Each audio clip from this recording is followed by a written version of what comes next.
mengajar mereka hari ini di dalam nama Tuhan Yesus. Amin. Amin. Have fun kids. Langsung ya? Langsung. Saya lupa biasanya gimana. Oh, haleluya. Shalom semuanya. Wih. Ulang lagi ya. Shalom. Wow. Melanjutkan apa yang tadi Mario katakan, saya ingin mengucapkan selamat datang untuk pertama kali kepada Mr. and Mrs. Wu. Woo! Thank you for giving us a platform to party. Where else can you see 3 generational of Luma now in the dance floor?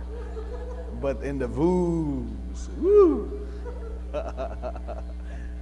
See, I'm blessed to see you guys here. That's exactly the right commitment. You know, the first Sunday after you are become husband and wife, you are in the house of God. I salute you. All right. Oke, kita mau sama-sama belajar firman Tuhan ya.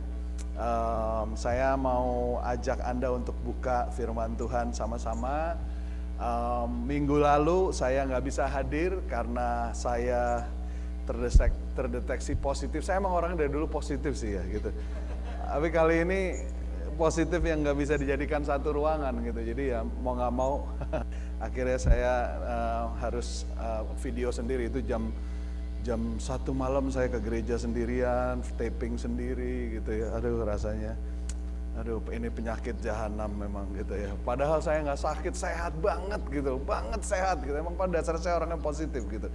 So, tapi ya puji Tuhan. Saya harap Anda belajar minggu lalu, kita review sebentar ya, supaya kita makin mendalam. Minggu lalu kita belajar mengenai be kind to one another ya.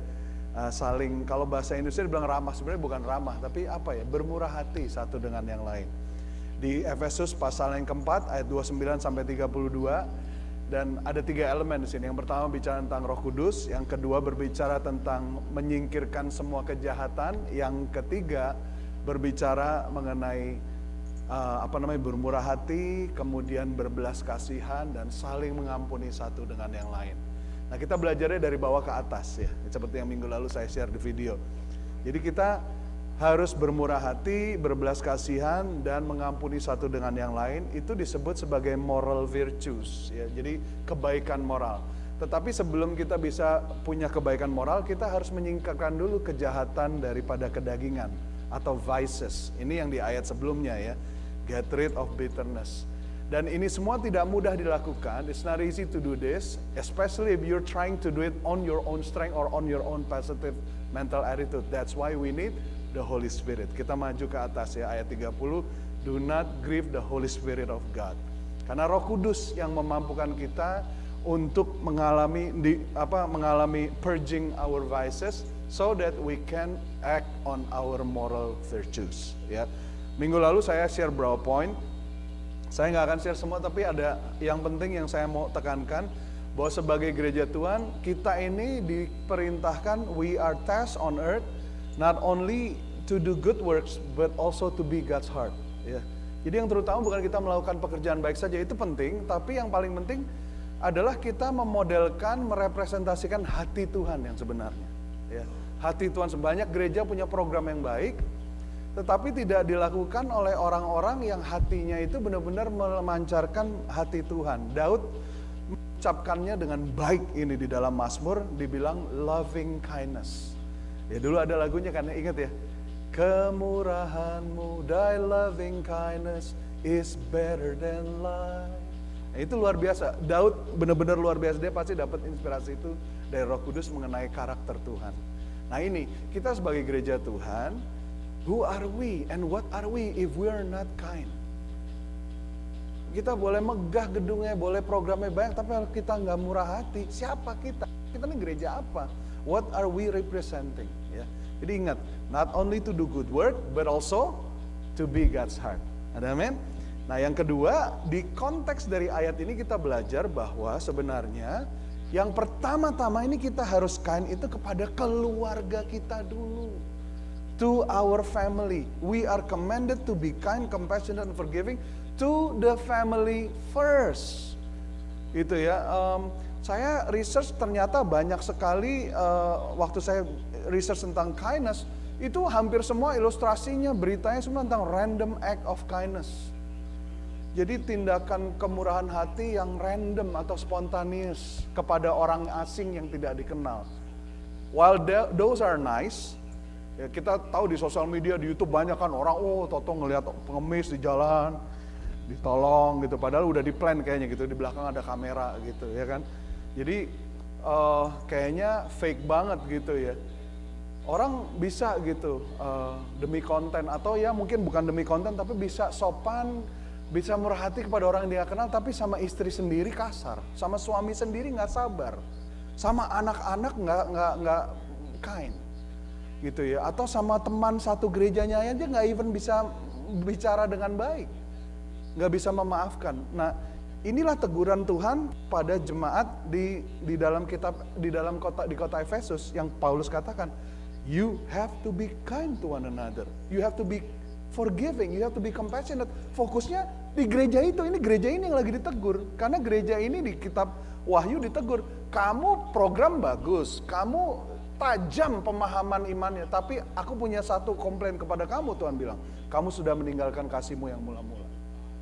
Jadi gak ada gunanya kita gereja yang megah, dinamis, punya aktivitas program yang baik-baik, tapi kita gak punya hati Tuhan. Atau kita sudah meninggalkan hati Tuhan sehingga kita gak lagi kind. Ya. Jadi ingat, family first. Random is good, tapi ya kita harus sama keluarga yang paling penting, betul ya? Dan yang kita pelajari adalah di perjanjian baru, kindness itu merupakan sesuatu yang harusnya mengalir dari hati. Kindness in New Testament is more than just doing something nice occasionally. It is in the inclination of a person's character. Jadi merupakan luapan daripada isi hati seseorang. Next slide please. The Spirit changes our hearts and thereby changes our action. Jadi Roh mengubah hati kita dan sebagai akibatnya tindakan kita berubah karena hati kita berubah. Gitu ya. Jadi the kind of kindness yang kita doakan, yang kita rindukan adalah kindness that happens as a result of heart being changed. Jadi kemurahan yang kita bicarakan ini bukan sesuatu cuma kita copy tindakannya, kita tiru perbuatan baiknya, bukan. Tetapi sesuatu yang menjadi luapan hati kita, the overflowing of our heart. Karena Roh Kudus sudah menjamah kita. Nah ini coba baca di 2 Korintus 3 ayat 18. Saya baca dari Living Translation-nya bagus sekali. Dibilang begini, but we Christians have no veils over our faces. Kita orang Kristen seharusnya ini tidak punya cadar yang menutupi siapa kita sebenarnya. But we can be mirrors that brightly reflect on the glory of the Lord. Kita harusnya adalah cermin yang mencerminkan hati Tuhan. Ya, kemuliaan Tuhan. And as the Spirit of the Lord, coba baca sama-sama, as the Spirit of the Lord works within us, we become apa? More and more like Him. Anda, do you like what you are seeing in the mirror of yourself? I'm not talking about physical appearance. Are you more and more like God or are you more and more like yourself? Anda nih makin sabar ikut Tuhan atau makin gak sabaran? Ini saya ngomong ini ke diri saya sendiri. Saya bertobat, saya bilang sama istri saya, I'm sorry, I have been unkind to you. Kita ngerasa kita baik sampai kita baca firman Tuhan, baru kita sadar. Betul gak? Hello? Apa cuma saya doang yang gitu? Ini kan cermin yang tidak akan berbohong ini. Saya kira menurut standar dunia saya cukup baik, sampai saya baca firman Tuhan, saya convicted, saya sadar. Man, I have been unkind to my wife. Man, I have been unkind to my kids. I have been unkind to my church. Marah terus di mimbar. Ya. Bapak Ibu Saudara yang terkasih dalam Tuhan, may we like the reflection we see in the mirror of us because we're seeing more and more of God, not ourselves. Betul? Amin. Oke ya. Galatia 5 ayat 19-25. Kenapa kita butuh Roh Kudus? Karena kindness itu adalah buah daripada Roh. Amin. But the fruit of the Spirit is love, joy, peace, forbearance, and kindness, goodness, faithfulness. Ya.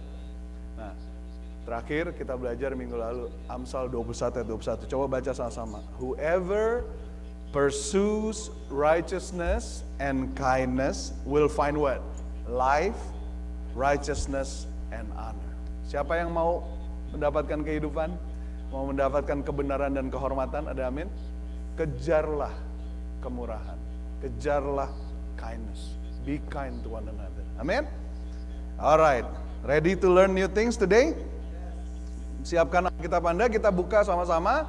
Kita mau belajar hari ini tentang building up one another. Builds up one another. Saling membangun satu dengan yang lain. Oke? Mari kita buka Roma 14 ayat 19 sampai dengan ayat yang ke-21. Roma 14 ayat 19 sampai 21.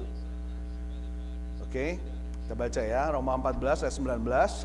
Sebab itu, marilah kita mengejar apa yang mendatangkan damai sejahtera dan yang berguna untuk saling membangun. Katakan sama-sama, saling membangun. Janganlah engkau merusakkan pekerjaan Allah oleh karena makanan. Segala sesuatu adalah suci, tetapi celakalah orang yang jika oleh makanannya orang lain tersandung. Ya. Baiklah engkau jangan makan daging atau minum anggur atau sesuatu yang menjadi batu sandungan untuk saudaramu. Amin. Nah, Bapak Ibu Saudara yang terkasih dalam Tuhan, dibilang, so then we must pursue what promotes peace and what builds up one another. Ya kan? Saya kalau baca Alkitab senang untuk mempelajari konteksnya, sehingga apa yang the passage that we read becomes clearer because we understand the context, gitu ya kan? We understand what is the time that it was written, waktu ayat ini dituliskan, problemnya apa, sebenarnya apa yang sedang berusaha untuk dicapai, sehingga kita bisa ngerti benar-benar artinya jadi lebih hidup dan lebih dalam buat kita. Jadi ceritanya, waktu saya sudah share ini kepada Anda, kalau Anda buka di dalam kitab Perjanjian Baru, terutama di surat Rasul Paulus, itu saya sebutkan bahwa one another itu menjadi suatu perintah dominan command. Di dalam semua surat Rasul Paulus kita temukan itu. Dan buat gereja mula-mula. Why is one anothering such a dominant command? Saya pelajari bahwa ternyata it is a dominant command karena hampir semua gereja mula-mula di kitab para rasul itu punya the same problem. Ya, saya sebut ini stubborn or persistent problem. Jadi problem yang persisten, yang terus-menerus ada. Jadi bikin gereja di Korintus, problem ini ada, di Efesus ada, di Galatia ada, di Roma ada. Ya, ini merupakan problem yang umum sebenarnya di mana ada manusia, di mana 2-3 orang berkumpul, di situ ada perdebatan. Di situ ada more people, more biasanya ya, tapi kita nggak mau amini, tapi ya ada potensi itu, betul nggak? Karena kan satu orang satu pikiran, dua orang dua pikiran, dua pendapat, dua preference, betul ya?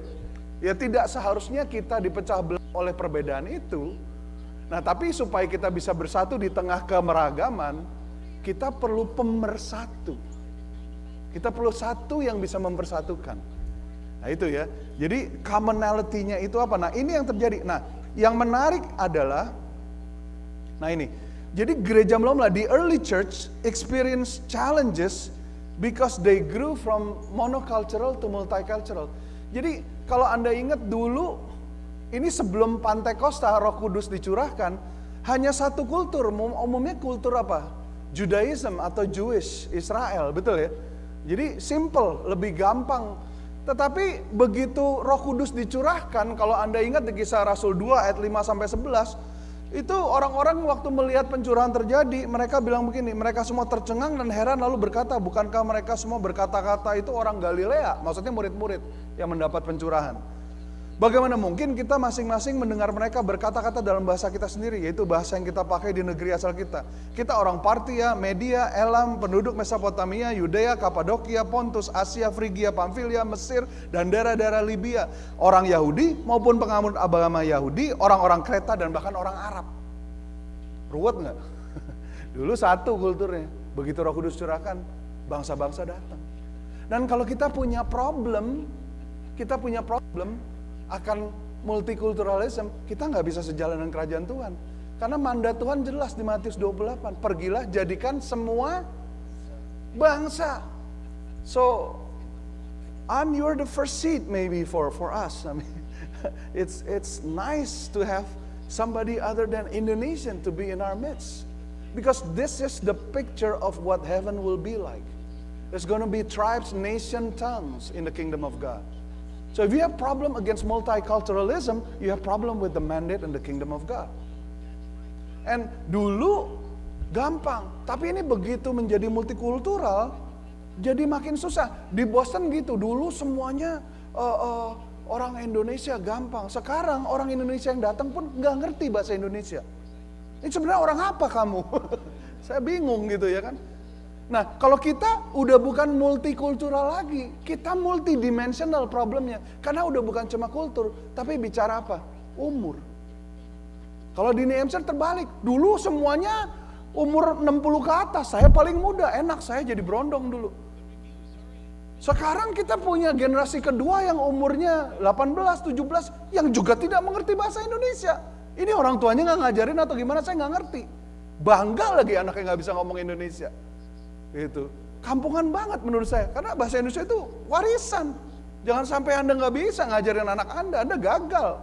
Sorry, itu adalah warisan daripada Tuhan. Anda nggak pilih, Tuhan berikan. Anda tidak lariskan kepada anak-anak Anda. Sayang sekali. Nah, tapi itulah kenyataannya menjadi kita udah bukan multikultural, kita nih multidimensional. Susah nggak? Susah kan, berarti pemahaman berbeda, betul ya? Kita ngegas di topik ini, anak-anak muda kita bengong. Ini maksudnya apa? Kita ngomong keluarga, anak-anak muda bingung. Kita ngomong anak-anak muda, musiknya keras dikit. Yang tua bilang, aku nggak bisa nyanyi, cepet banget beatnya. Susah nggak? Susah kan? Ya, tapi kita butuh pemersatu. Nah ini yang terjadi, makanya ayat ini ditulis. Jadi early church itu struggle. Ini yang disebut growing struggle. Tapi this is a good struggle. Karena kita mau terus bertumbuh, ada amin? Dan kita percaya Roh Kudus akan menyatukan kita, sanggup memimpin kita, memberikan jalan keluar yang kreatif. Ada amin?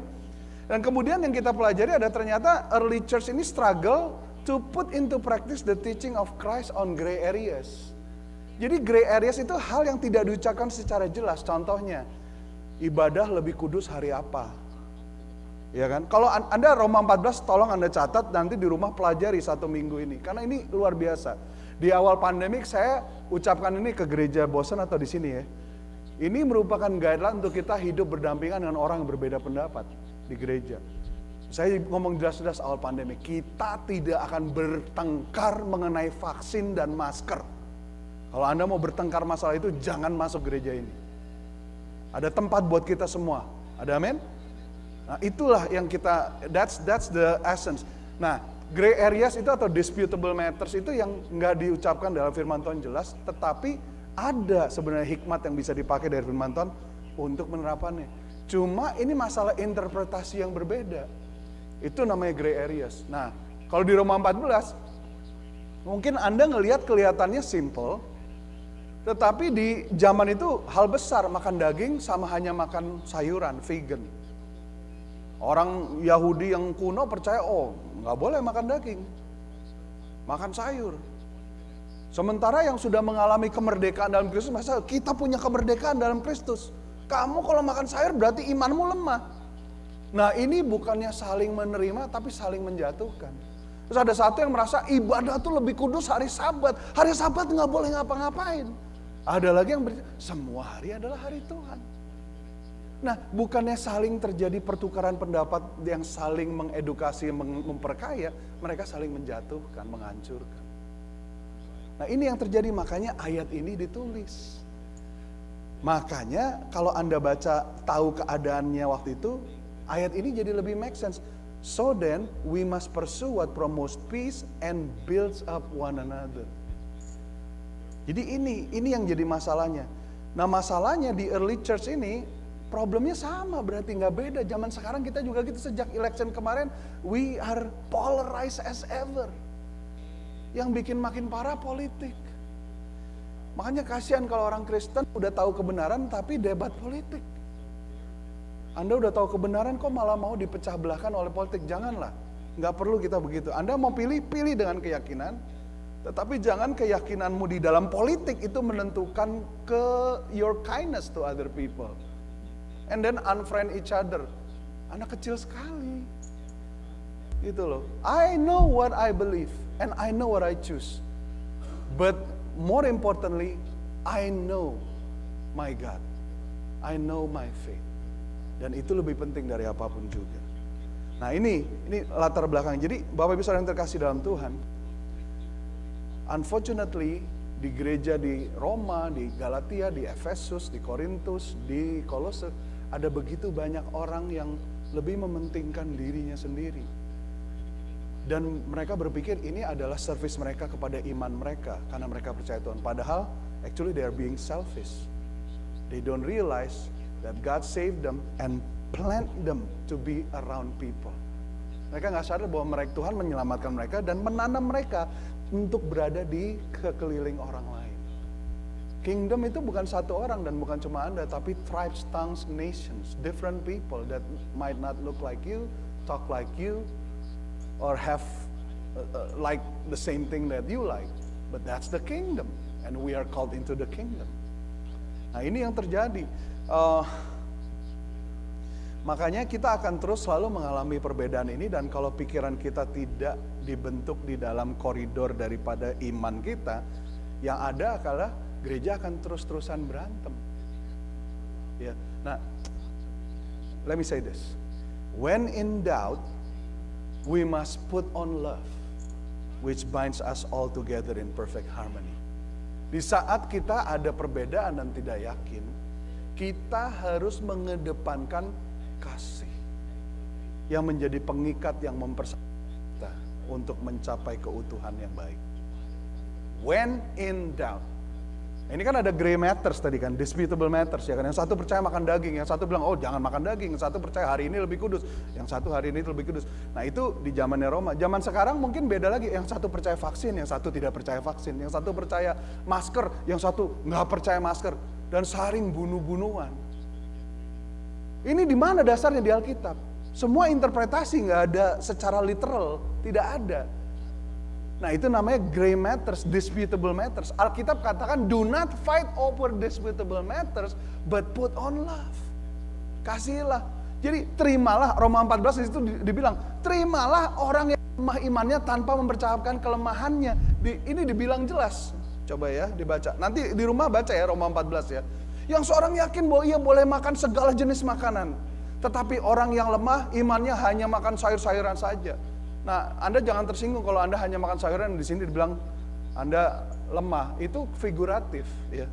Buat orang yang suka makan sayur, yang makan daging itu dianggap lemah. Buat orang yang suka makan daging, ya hanya makan sayur dianggap, jadi tergantung gitu loh. Ya kan? Tapi maksudnya poinnya adalah perbedaan ini, the differences ini. Yang seorang menganggap hari yang satu lebih penting dari hari yang lain, ayat 5, tetapi yang lain menganggap semua hari sama saja. Hendaklah tiap orang benar-benar yakin dalam hatinya sendiri. Sebab siapa yang berpegang pada hari yang tertentu, ia melakukannya untuk Tuhan.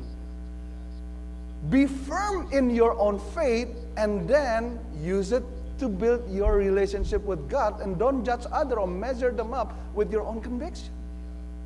Jadi kita nggak boleh menghakimi yang mengukur orang lain. When in doubt, put on love, which binds us all together in perfect harmony. Nah, tapi yang terjadi di gereja di Roma ini, yang enggak, orang maunya sendiri, makanya berantem terus. Dan ini tidak akan pernah berakhir, bahkan 2000 tahun kemudian gereja masih hobinya berantem akan hal yang kecil. Ada satu cerita parable yang saya baca, ditulis oleh seorang penulis Kristen namanya Karen Maines. Judulnya The Bride is Brawling Again. Kemarin kita, ini gambarannya pas banget, kemarin kita baru dari wedding ya. The Bride is Brawling Again. Jadi mempelai perempuan yang berantem lagi. Gitu. Jadi imagine a wedding kayak kemarin gitu ya. Semua udah bagus, musik bagus, dekorasinya bagus, semua tamunya datang bersih, rapi. Pendetanya udah di depan, udah siap, ganteng lagi kayak yang ini gitu ya kan. Mempelai lakinya udah siap, oh groomsmen, bridesmaids semua. Musik orkestra bagus, berjalan. And then tiba-tiba terdengar pengumuman, all rise. Wah ini artinya tandanya apa? Mempelai perempuannya udah mau masuk gitu kan. Begitu mempelai perempuan masuk, lagu main, orang langsung shock. Ada gasping in the hall. Karena begitu ngeliat mempelainya ternyata waktu dia dalam, itu roknya udah robek-robek. Itu terus penuh dengan lumpur. Matanya kelihatan banget bengep gitu. Ada darah di mana-mana, rambutnya ada yang kecabut segala macamnya. Ternyata mempelai perempuannya baru berantem dan jalan di aisle. Sementara di depan itu ditunggu oleh mempelai laki-laki yang udah siap dan menunggu dengan antisipasi. Ini adalah gambaran tentang Yesus menunggu mempelai perempuannya, gerejanya. So, the bride is brawling again. 2000 tahun kemudian mempelainya masih hobinya berantem. Terus pertanyaannya diakhiri, parabel ini diakhiri dengan pertanyaan, doesn't he deserve better? Doesn't Christ deserve a better bride than a brawling one? Nah, kalau hari gini kita masih kerjaannya berantem, kasihan banget kerajaan. Kasihan, Christ deserve a better church than a brawling one. Kita nggak perlu berantem lah, nggak perlu kita saling gontok-gontokan. Kita harus mengejar apa yang mendatangkan damai sejahtera dan saling membangun satu dengan yang lain. Itulah mempelai perempuan yang diidamkan oleh Tuhan. Ada amin semuanya? Nah, ini ada satu perkataan yang saya temukan yang menarik sekali. Ini dibilang begini, a man wrapped up in himself makes a very small package. Ya. Orang yang larut di dalam apa yang kemauannya sendiri itu adalah orang yang kecil. Orang yang kecil, orang yang kerdil. Ya. A man wrapped up in himself makes a very small package. Beberapa waktu lalu ada survei dilakukan. There were polls conducted. Ini dikatakan begini, 61% of American public, ya, 61% dari publik di Amerika, ya itu berarti 3 out of 5, ya 3 dari 5, says that the chief purpose of life is enjoyment and personal satisfaction. Jadi pencapaian yang utama daripada hidup itu adalah apa? Kenikmatan hidup dan kepuasan pribadi. Wah ya nggak heran, namanya juga dunia, betul ya. Tapi yang lebih mengagetkan, polnya itu dilanjutkan, 50% daripada 50% of those who said they were born again said the same thing. That the chief purpose of life is enjoyment and personal satisfaction. 50% dari orang yang mengatakan dia lahir baru sebagai orang Kristen, sebagai anak Tuhan, itu juga mengatakan bahwa pencapaian utama daripada hidup itu adalah kepuasan pribadi. Kenikmatan hidup dan kepuasan pribadi. A man wrapped up in himself makes a very small package. Orang yang larut dengan kemauannya sendiri itu orang yang kecil dan kerdil.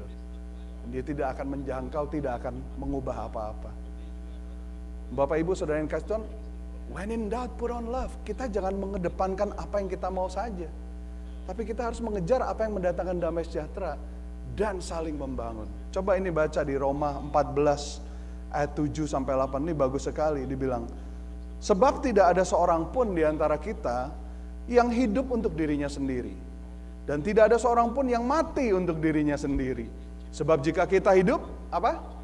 Kita hidup untuk Tuhan, dan jika kita mati untuk Tuhan. Jadi baik hidup atau mati, kita adalah milik Tuhan. Mending mana? Ya mending hidup untuk Tuhan dong, betul gak? Ya kan, kalau udah mati udah jelas buat Tuhan. Tapi di dalam kehidupan kita ini, mari kita hidup untuk Tuhan. Di dalam Roma 14 ayat 20, coba baca. Di situ dibilang, do not tear down God's work because of food. Everything is clean, but it is wrong for a man to cause stumbling by what he eats. Dalam terjemahan lain dibilang, do not tear down God's work over a chunk of meat. Ya karena hal kecil, hanya karena makanan. Nah, Anda bisa tarik itu ke hal yang lain. Ada gereja yang berantem dan pecah hanya karena apa? Hanya karena nyanyian hari Minggu. The bride is brawling again. Kesian banget gak sih? Ada yang nggak bisa akur sama sesama jemaat di gereja. Kenapa? Karena tempat parkirnya diambil. Atau kursinya, biasa gue duduk di situ, ya nggak ada nama lu kok di situ.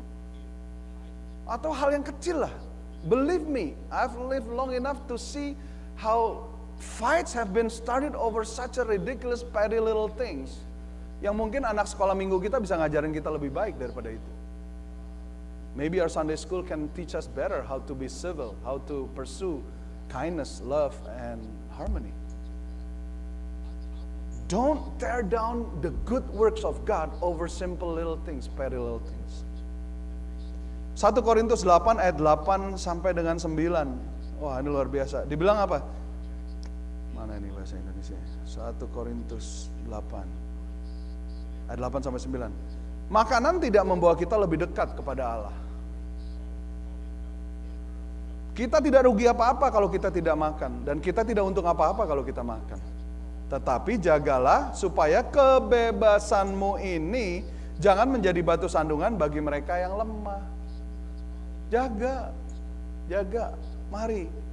Ya, mungkin ada dari Anda yang percaya, di Alkitab nggak jelas mengenai alkohol, cuma dibilang jangan mabuk. Betul? Betul kan?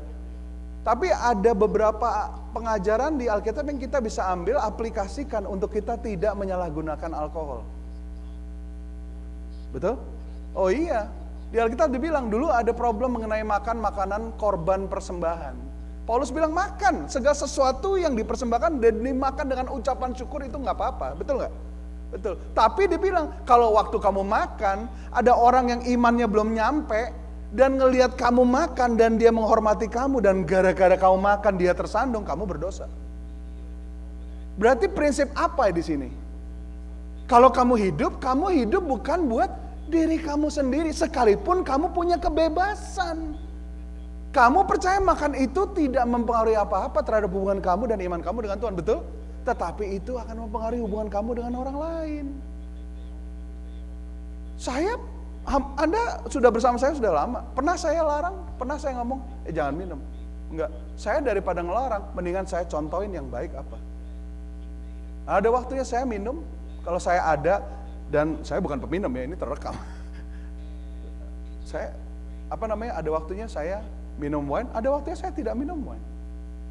Karena I am mindful who is watching what I did. I know what I believe, but not everybody know what they believe or what I believe. Dan saya lebih menghormati, saya lebih sayang menjaga. Jangan sampai orang tersandung gara-gara saya, daripada saya exercise saya punya freedom. Halo? Gets quiet here. Food will not make us acceptable to God. We are not inferior if we don't eat, and we are not better if we do eat. But be careful. Come on, say it together. But be careful. This right of yours in no way becomes a stumbling block to the weak. Ya kan? Anda tahu nggak? Kalau ada bayi lahir ke dalam satu rumah tangga, hidup orang yang di dalam rumah tangga itu berubah total. Betul nggak? Betul kan? When a baby is born into a home, the livelihood of the people in that household changes totally. Betul nggak? Waktu anak pertama lahir, we baby proof everything. Semua lubang ditutup. Semua lubang listrik ditutup. Bingung mau nyari charge, terus kemana? Bener nggak? Yang punya anak tahu kan ya?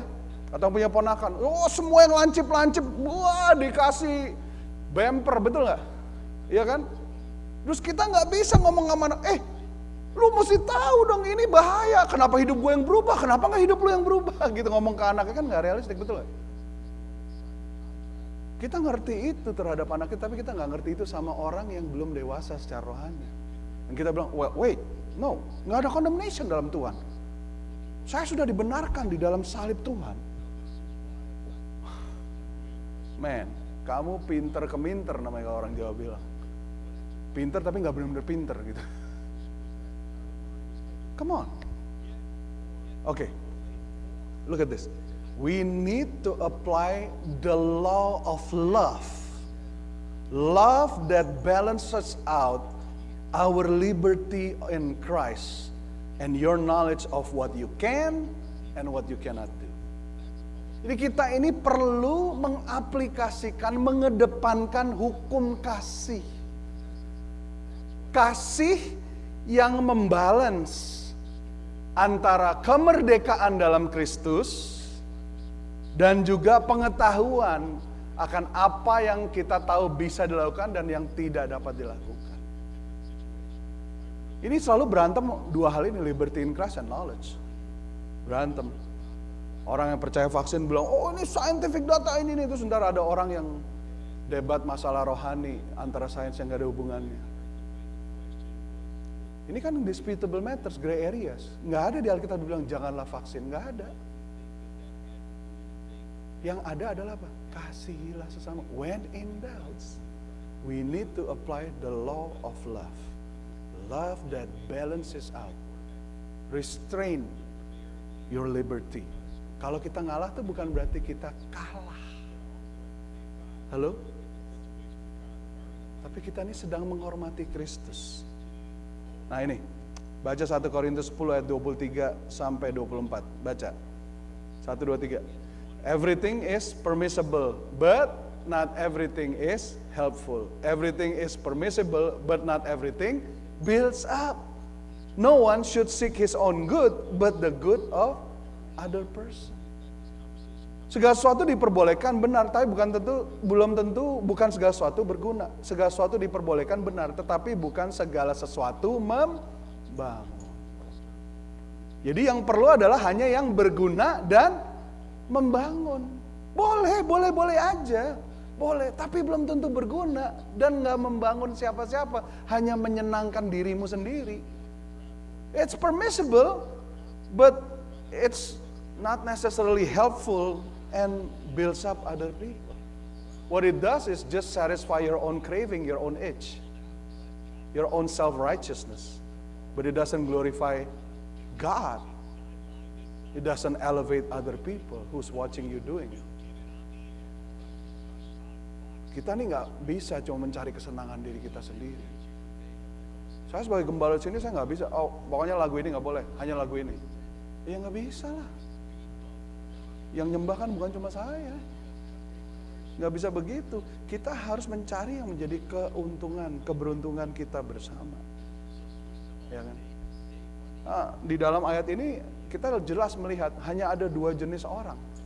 Kalau kita baca ini, yang pertama, the one who builds up others, or the one who tears down others. Simple. You are either one who builds up others, orang yang membangun orang lain, atau orang yang menjatuhkan orang lain. Kamu yang mana? Which ones are you?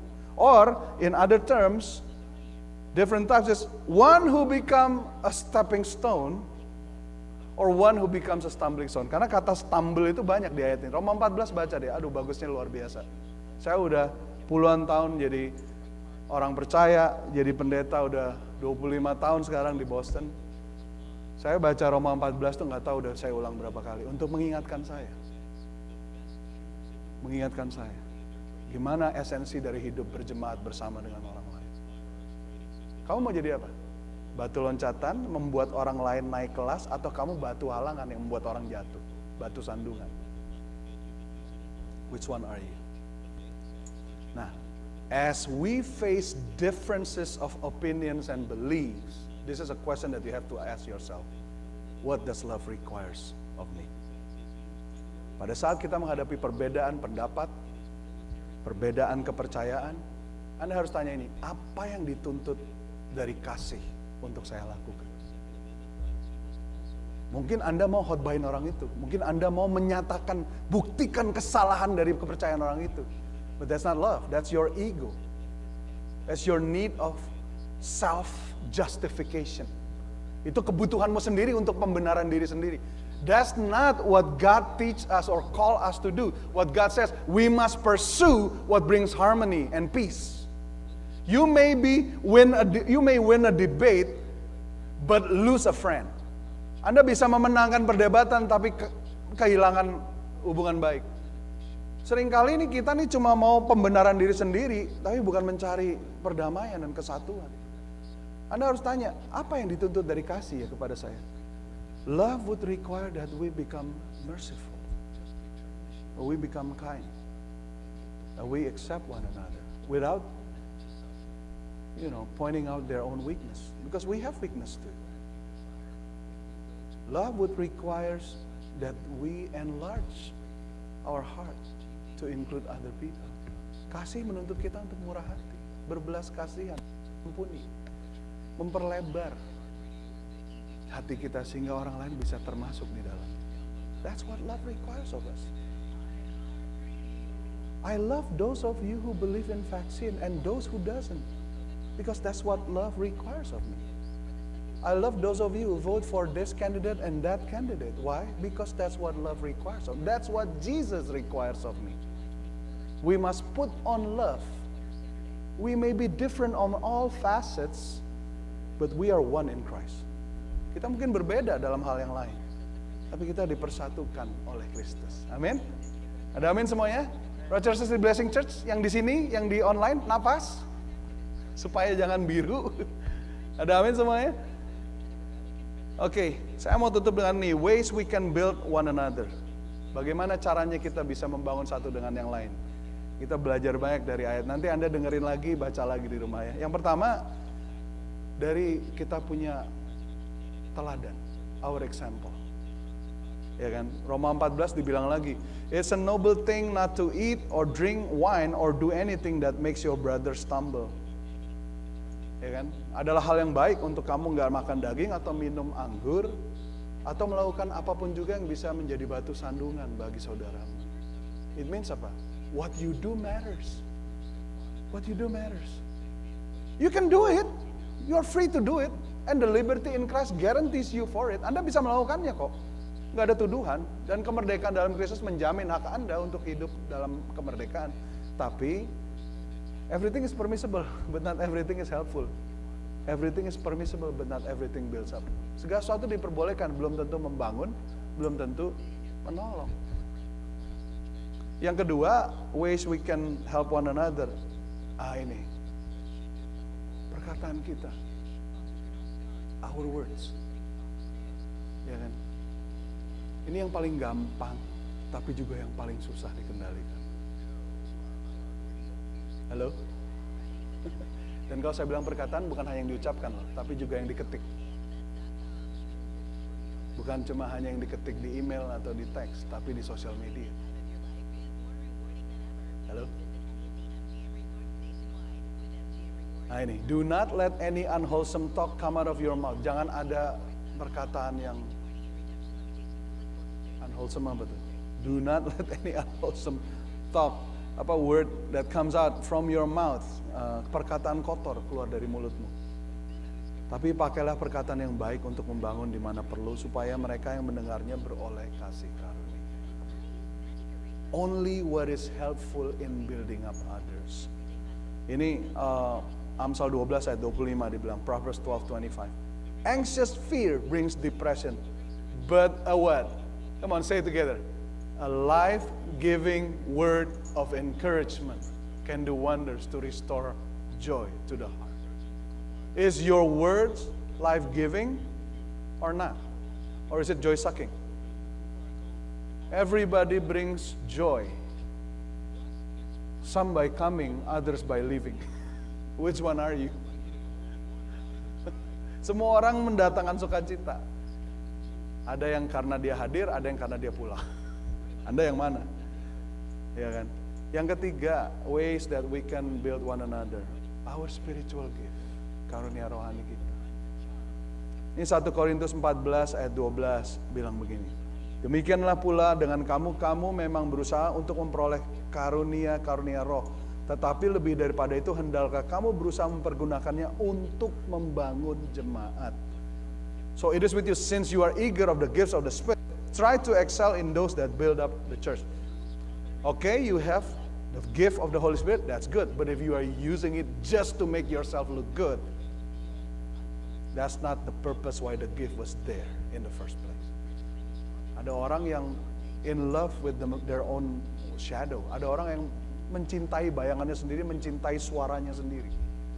Tapi karunia yang Tuhan berikan kepada kamu itu adalah supaya kamu ini membangun jemaat Tuhan. 1 Korintus 14 ayat 26 bilang begini. Jadi bagaimana sekarang saudara-saudara? Bila mana kamu berkumpul, hendaklah tiap orang mempersembahkan sesuatu. Yang seorang mazmur, yang lain pengajaran atau pernyataan Allah, atau karunia bahasa roh, atau karunia yang menafsirkan bahasa roh. Tetapi semuanya itu harus dipergunakan untuk apa? Membangun. Untuk membangun. That's the reason why the Holy Spirit is working, growing fruits within us. Efesus 4 ayat 11 sampai 12. So Christ himself gave the apostles, the prophets, evangelists, pastors, and teachers to equip his people for work of service, so that the body of Christ may be built. Roh Kudus diberikan supaya kita terbangun dan kita membangun. The Holy Spirit was given to the church so that the church is built up and the church is building up. Yang keempat, how can we build one another? Our love, kasih kita. Now about food sacrificed to idols, we know that we all possess knowledge, but knowledge puffs up, while love builds up. Ya ini berbicara dari konteks yang sama, ada orang yang bicara, boleh nggak makan daging korban persembahan? Paulus bilang kalau dimakan dengan ucapan syukur nggak problem. Tapi ada orang yang bisa melihat apa yang kamu lakukan dan menjadi sandungan. Tapi dibilang begini, sekalipun kamu punya pengetahuan dan kamu bisa jawab semua keraguan orang lain, tetapi bukan pengetahuan kamu yang membangun. Karena pengetahuan itu bisa membawa kesombongan. Puffs up itu artinya apa? Sombong. Pengetahuan itu bisa inflate you to the point that you're gonna explode karena kesombongan. But love builds up. Dengan arti kata lain, knowledge tears down, love builds up. Pengetahuan itu menghancurkan, bisa menghancurkan kalau dipakai dengan tidak bijaksana, tapi kasih itu membangun. Pakailah kasih. Coba belajar mulai mengasihi orang lain.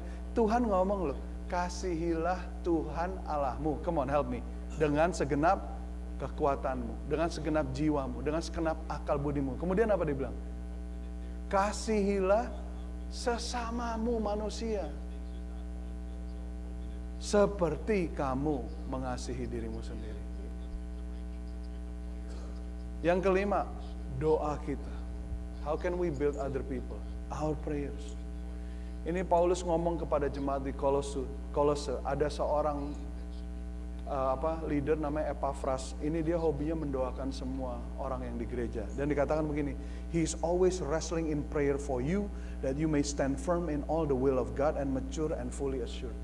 Jadi kamu ini bisa pakai doamu ini untuk membangun orang lain loh. Pada saat kamu mendoakan orang lain. Saya ada hari ini nih karena ada yang banyak yang doain saya. Pastor Ronald ada sampai hari ini nih karena ada banyak yang doakan dia. Dan Anda semua juga saya yakin mendoakan. Karena doa-doa Anda semua, kami berdiri tetap. Dan Anda juga ada sebagaimana Anda juga karena kami gembala juga mendoakan Anda. Kita ini bisa mendoakan sesama kita dan membuat mereka itu bertumbuh.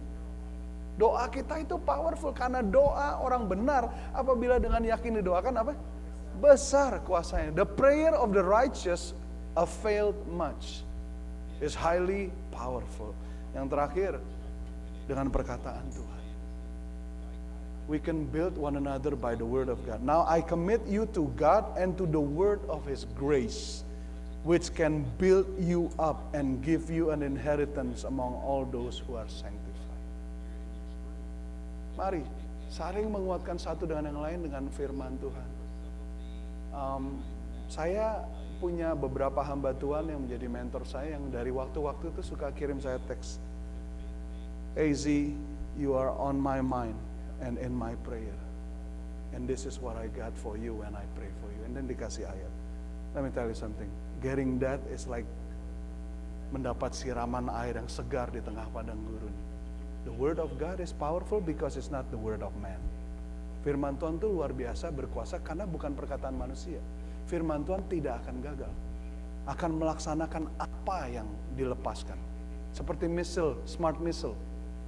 Zaman dulu kalau bom itu dumb bomb ya. Jadi nggak tahu jatuhnya di mana, meledaknya di mana. Tapi sekarang ini eranya smart missile. Dia bisa mencari targetnya sendiri. Itulah firman Tuhan dan nggak akan pernah gagal. Pakai firman Tuhan, doakan orang lain, baca firman Tuhan dan kamu dapat firman Tuhan yang bagus. Apply ke dirimu dan berikan kepada orang lain. That's how we build up one another. Ada amin, church? Let me close with this statement. Your horizontal relationship with others, with other believers, is critical to your own vertical relationship to God. Hubungan horizontal Anda dengan sesama Anda itu sangat kritikal dengan hubungan vertikal Anda dengan Tuhan. Bahkan firman Tuhan katakan, kamu kalau mau berdoa tapi kamu belum mengampuni sesamamu, berdamai dulu. Suami, kalau kamu tidak menghormati istrimu, nggak mengasihi, jangan doa. Doamu tidak akan terjawab. Oh, istri-istri sudah mendoakan, pap, dengerin pastor bilang itu. Ya ini konteksnya bukan cuma suami, istri juga gitu, anak juga begitu. Orang tua juga gitu sama anak. Ya kita semua. Intinya, jangan minta datang kepada Tuhan kalau kamu masih belum berdamai dengan sesamamu. Doamu akan terhalang. Your horizontal relationship with other believer is critical to your own vertical relationship with God. Ini kalau Anda lihat, saya pakai background ini nih. Tembok dari batu bata. Betul, lihat gak? Karena inilah kita. 1 Petrus 2 ayat 4 sampai 5. Ini ayat yang terakhir, boleh diklik berikutnya. 1 Peter chapter 2 verse 4 to 5. So keep coming to him who is the living stone. Jadi kalau tembok atau bangunan rumah, itu di bawahnya adalah fondasi. That is Christ, the cornerstone. Betul ya? So come to the living stone, singular, the living stone. Hanya satu. Ya kan? Tapi ayat yang kelima dibilang, come and be his living stones. Jadilah batu-batu hidup yang mau dipakai Tuhan. Batu yang bisa dipakai untuk membangun tembok atau rumah hanyalah batu yang bisa ditetapkan, ditaruh di atas batu lain dan berdampingan dengan batu yang lain. Dan dari batu ke batu itu celahnya diisi dengan apa? Semen. Semen itu apa? Kasih. Kenakanlah kasih sebagai pengikat yang mempersatukan. Ya ini kita. We are the living stones that are coming to the living stone. Kita ini adalah batu-batu hidup yang diletakkan di atas batu hidup, penjuru, batu penjuru. Jadi hubungan kita terhadap sesama itu kritikal dengan hubungan kita kepada Tuhan. Oleh karena itu, so pursue what brings peace and what builds up one another. Ada amin gereja Tuhan? Mari kita saling membangun satu dengan yang lain. Karena itulah esensi daripada kerajaan Tuhan. Mari jangan kita bertengkar oleh karena disputable matter. Let us not fight. Let us not becoming a brawling bride again and again and again. Christ deserves so much better. And let us learn to love one another, forgive one another, accept those who are different than you. Without talking about the differences. Terimalah orang yang berbeda denganmu tanpa mencakapkan perbedaannya atau kelemahannya. Mari, Anda tidak yang makan atau yang tidak makan punya sama kasih daripada Tuhan. Don't destroy or tear down God's work over a chunk of meat. Jangan hancurkan, putuskan hubungan hanya karena hal yang kecil. Mari kita saling mengasihi satu dengan yang lain. Mari kita menerima. Tuhan udah mau datang.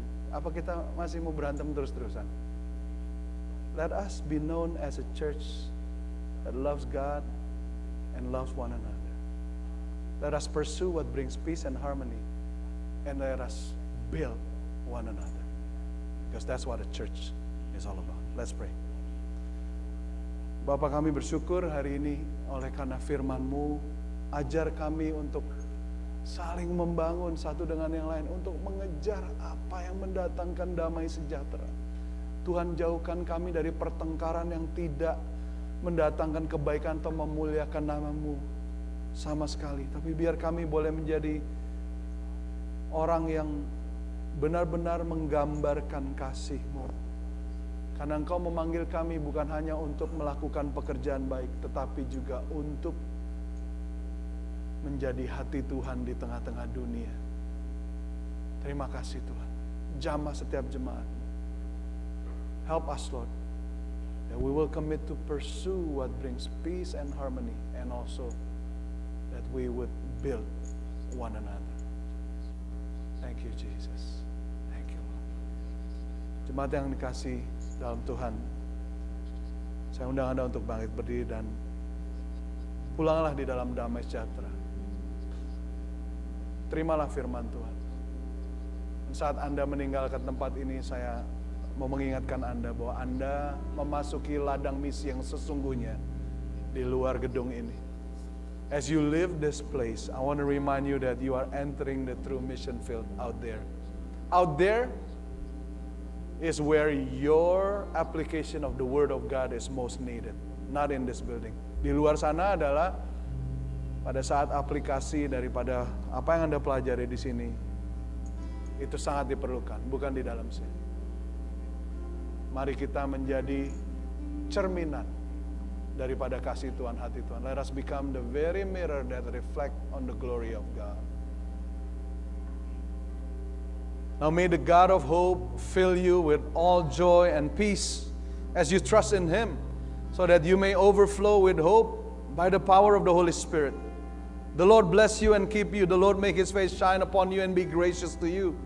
The Lord lift up His face, turn His face toward you and give you peace. And may the favor of the Lord our God rest upon you and establish the work of your hands always, from now until the end of time. Semoga Allah sumber pengharapan memenuhi kamu dengan segala sukacita dan damai sejahtera di dalam iman kamu, supaya oleh kekuatan Roh Kudus kamu berlimpah-limpah di dalam pengharapan. Tuhan memberkati engkau dan melindungi engkau. Tuhan menyinari engkau dengan wajahnya dan memberi engkau kasih karunia.